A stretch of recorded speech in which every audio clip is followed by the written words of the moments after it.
Welcome back everyone to our seventh and final video on the Genesis class for the spring semester of 2020.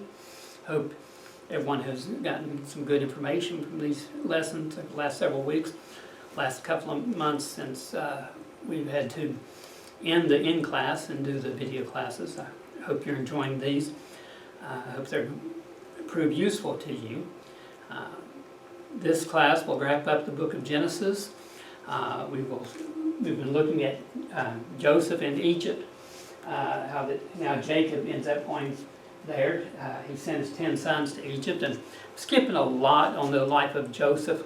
There's a lot of good information out there that you need to really do some research and look at the history of Joseph himself, the dreams that he had, the testimony he had while in Egypt, the importance of him being there, a very important time for the history of Israel, how that God used Egypt to preserve Israel, and finally, of course, came out under Moses in around 1445 BC. And so spent quite a few years there. But very, very good story on Joseph, on the importance of him, how the phrase you're familiar with, you meant it to me for evil, but God meant it for me for good, and how that played and goes along with Romans 8:28. Now we know that all things work together for good to them that love the Lord and them that are called according to his purpose. And we see that not only with Joseph, we see that with Jacob, how that his life was a mess, and yet God was able to use him in a very mighty way, how that his life ended up victorious because God can make something out of nothing. And he does that in our lives all the time.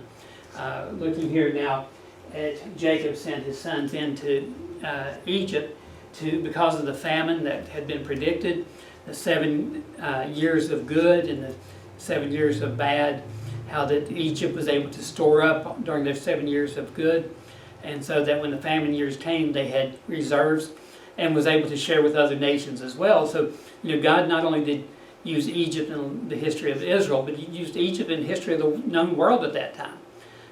How God preserved them, made Israel or Egypt a powerful nation. Years later, they would be condemned because of how they treated Israel after the Babylonian captivity. If you remember, Judah, southern kingdom, went into captivity for 70 years. Egypt went in for 40 years. But when they came out of captivity, when Egypt came out of captivity, God said they would never be the great nation that they once was. And you look at history, and that has proved to be true. Even to this day, Egypt is a nation, but it's not a powerful nation. It's not a nation that's feared. It's a nation that actually lost the war against when it tried to fight against Israel in the 1960s, 7-Day War, how they were defeated. And so prophecy was fulfilled there. So very, very important history here of Egypt, how later it would become a picture of the world, and that Israel was told to keep out of Egypt. And so we see them used mightily, but because of their turning against God or things of God, then they fell as a nation as well. Well, Jacob sent in 10 sons to Egypt to buy the food. But he did not allow Benjamin to go in. He was afraid, Benjamin was young at the time, afraid he would suffer harm, so he kept them back. And Jacob's 10 sons would go in, they would come back, they'd find out that Joseph was find out that the man in charge of Egypt, not knowing that it was Joseph at this point, told their father about how what he had done to them, how they had been accused of spying, how that Simeon was left behind in Egypt as a hostage until the family brought the youngest son Benjamin in. So Joseph here had an opportunity to do great harm to his brothers, and many would think justified if he did. But Joseph knew the bigger picture here, and that's a great thing about Joseph. He didn't know what the future was, but he knew that God was still in control, and he knew that God had a purpose for the nation of Israel, and so he allowed himself to be used in a mighty way.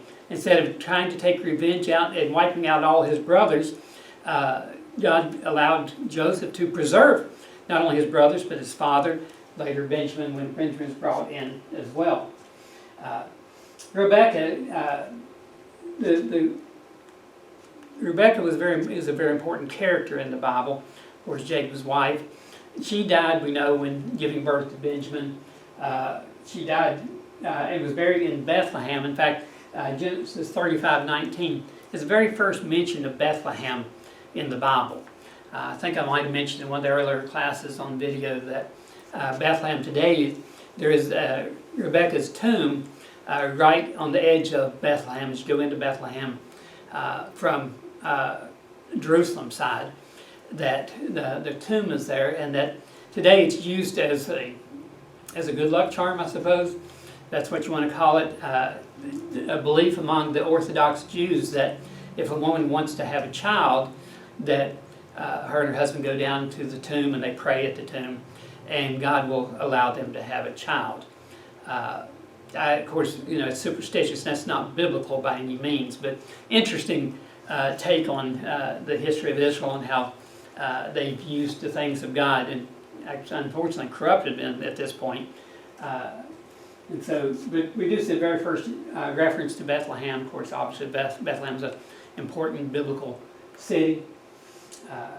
Jacob learned Joseph was not only alive later on, but found out that he was second in command. So, Jacob must have been completely overwhelmed at this point to find out a son that in his mind he had buried years before was actually alive. And not only was he alive, but he was thriving in Egypt, an outsider into Egypt. Later on, during the time of Moses, and this is one of the reasons for the judgment on the Jews during the time of Moses, why they had become slaves. Find out they're not slaves at this point. Later on, they become slaves. Is because Egypt had a type of I guess you can call it patriotic revival, where they decided that they wanted all outsiders. They call it the Hyksos, Hyksos. They wanted all outsiders to be taken out of any government job, any ruling position whatsoever. They were afraid that the outsiders were, the non-Egyptians were going to take over the country. The growing number of Jews that were being born in the nation of Egypt. We know there's probably around approximately 3 million Jews who left in the Exodus. So quite a great number of Jews, as well as other foreign rulers were kicked out of the country. So when they went in, of course, when Jacob and his sons went in, Joseph was in charge. And on the road to Egypt, to meet Joseph, Jacob was visited by God at Beersheba. And God promised at this point to bless Jacob in Egypt. And so Jacob goes in. He's going to live 17 years, I think, age 130, age 147, and when he dies in Egypt. But he was promised, or confirmed, a prior promise, actually, that his descendants would one day return back to Canaan. And we see that was fulfilled. We know that later on. This is in accordance with the Abrahamic covenant in Genesis 15. If you remember the sacrifices made in Genesis 15, and then the prophecy that's foretold about how they'd go in, but they'd come out with great substance. And so this is just a confirmation of what God had said earlier, that God told Jacob at this point. And so Jacob he blesses Pharaoh. Him and his 70 family members go in. So from 70 to 3 million in 400 some year period of time, 430 years, about that. Israel goes in along with his sons. Jacob, who is Israel, goes in along with his sons and family members at this point. And they get reunited with Joseph. So a very great story here, biblically. Joseph has two sons, Ephraim and Manasseh. Manasseh is the elder, Ephraim is the younger. And as was the tradition in those days, that the elder would receive the birthright, receive the main blessing. But remember, that's not written in stone. It's not a biblical mandate by any means. If it were, then we have a couple of problems. We have a problem with Jacob and Esau. Jacob receiving the birthright because he was younger, and Ephraim receiving their birthright because he was younger. So it's not a hard, fast rule. It was a tradition among nations at the time, not only Israel, but other nations as well.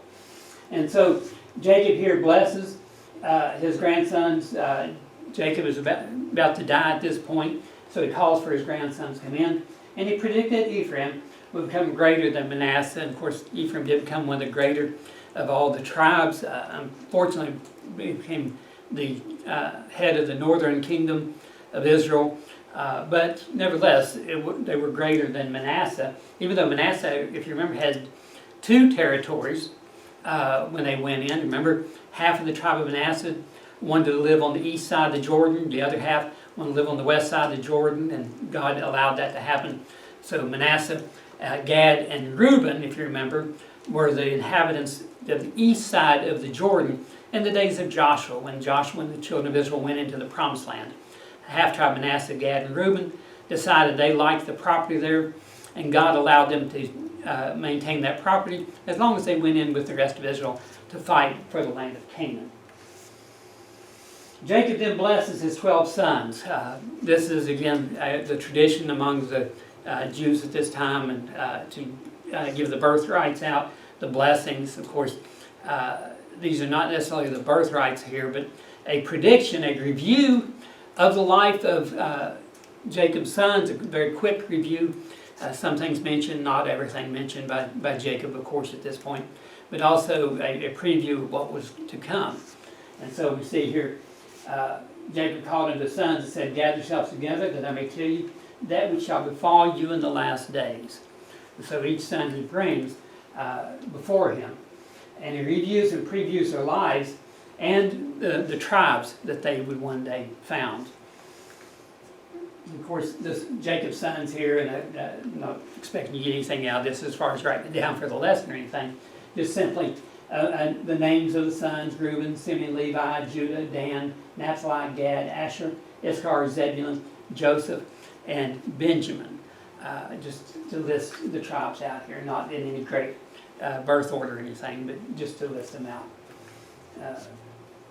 Reuben was rebuked here for his unruliness. Remember the sin that he committed. We talked about that in the last video. His immorality because he had laid with his father's wife. And so he's rebuked here.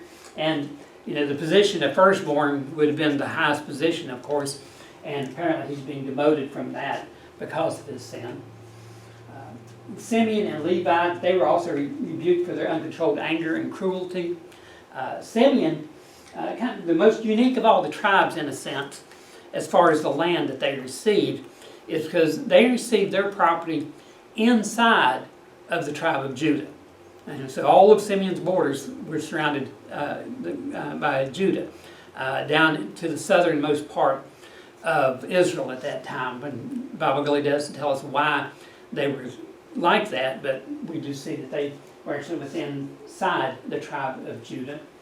Of course, Levi being the priestly tribe doesn't mean, you remember, these judgments on these tribes here telling the future doesn't necessarily mean that the people were evil or wicked. The descendants were going to have to be evil or wicked. Jacob is just giving a preview of some of the things to take place. Of course, Judah, probably the most famous of all the tribes, they would end up being praised by his brothers. Judah became the kingly tribe. The scepter shall not depart from Judah, nor a lawgiver between his feet until Shiloh come, and unto him shall the gathering of the people be. Of course, obviously, this is also the tribe of Jesus.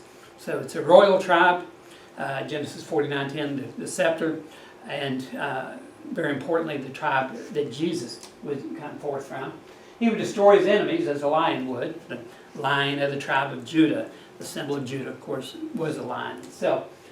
So very, very important tribe. Zebulun, he would be allowed to dwell on the shores of the sea and offer harbors for ships. And this is a big deal for Zebulun, because that was a very good place to be, on the seashore, because of the shipping industry at that time. And actually throughout history, shipping has always been extremely important in the Mediterranean area Issachar, his people would lovingly and diligently till the ground. They would be good farmers. Dan, his tribe would be known for its treachery, and of course they were. In fact, if you go back to the book of Joshua, they were given a certain portion of land there on the Mediterranean, a very, very good portion of land, to be honest with you, since it did border the Mediterranean, just like Zebulun we talked about would be for the shipping. Well, Dan had that opportunity as well. But because of their failure to trust God, in the book of Judges, chapter 17, 18, actually, I guess, is where the people of Dan sent representatives to go find another place to live. They didn't like the place that God gave them. And so the leaders of Dan, or the representative of Dan, I guess, went to Ephraim, to the house of Micah. You see that in the book of Judges 17, beginning 17 and 18, as far as the character of the man Micah. Again, not as in the book of Micah, but another man by the name of Micah, a pagan idol worshiper, who they found out from him about a piece of property all the way up in the northern part of Israel, up near Syria, a land called Laish, and how they would go in to Laish and they would kill all the people and take their property. And so their tribe would be known for its treachery.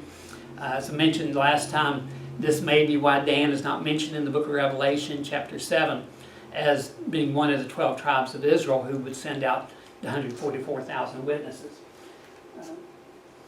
Gad, he would be attacked by a band of raiders, but he would also be able to fight back. He would counterattack at their heels to run them out. Asher, the people would produce rich food for kings, so I guess all the best of the chefs, the cooks, came from the tribe of Asher. Naphtali, his tribe would be as a deer let loose, producing lovely fawns. So, not really sure what all these things mean as far as the prophecy, but nevertheless, Jacob giving these statements to his sons here. And of course, Joseph, he was like a fruitful tree beside a fountain, whose branches shade the wall extending over it. And although he had suffered persecution, the mighty rock of Israel would protect and abundantly bless him. Of course, Joseph did have a young life as far as loved by his father, but hated by his brothers, sold into slavery by his brothers, working in the house of Potiphar, prospering, then getting accused of rape, thrown into prison. So yes, he suffered greatly as a young man, but he would end up being blessed by God in very, very tremendous ways. Benjamin, the youngest of all the children, he was those wild wolf that provided devouring his enemies in the morning, dividing the spoils in the evening. Of course, we have Benjamin would be the tribe where the first king of Israel would come from, Saul. Also be the tribe that's almost wiped out in the book of Judges because of their harboring the sons of Belial, who had raped and abused and killed the concubine, and because they protected these wicked men, they almost end up wiped out. They'd come back as an important nation, but not actually, obviously one of the smaller of all the nations, because they had pretty much been wiped out. The last words of Jacob, before Jacob died, he made known that he wanted his bones to return back to Canaan. So actually shows the faith, the belief of Jacob, how that he knew that, remember when he went in to meet Joseph and God met him at Beersheba and God told him that the children of Israel would come out and return back to Canaan. Then Jacob wanted his sons to make sure that they brought his bones back. He wanted to be buried back in Israel, but more importantly, I think in the cave of Machpelah, where Abraham, Isaac, Sarah, Rebekah, and Leah were buried. So he wanted to be buried in the family tomb there. And that's exactly what happened. Later on, Moses would bring the bones out of Egypt as Jacob's desire. And because Moses was not allowed to go into the promised land, Joshua ended up in Joshua burying the bones there at Shechem. I'm not sure if that reference is right. I don't have my stuff here. Might want to check that reference. I'm thinking it's Joshua chapter 2, but Never give you something to look up there, and I'll look it up after class. But nevertheless, the important thing is that Joseph fulfilled the desire here of Jacob by taking the bones and burying them at the cave of Machpelah. At Jacob's death, we see that they embalmed his body, and they had a national time of mourning, 70-day time of mourning for Jacob, because Joseph was held in such high esteem by Pharaoh and by the Egyptians. Remember, it was his dreams that protected Egypt, and so he was well honored during this time. And that wraps up the classes on Genesis. We will, I'll let you know when the final exams will be. I'll have a video out for those very shortly as for the exams. Hope you have enjoyed these classes.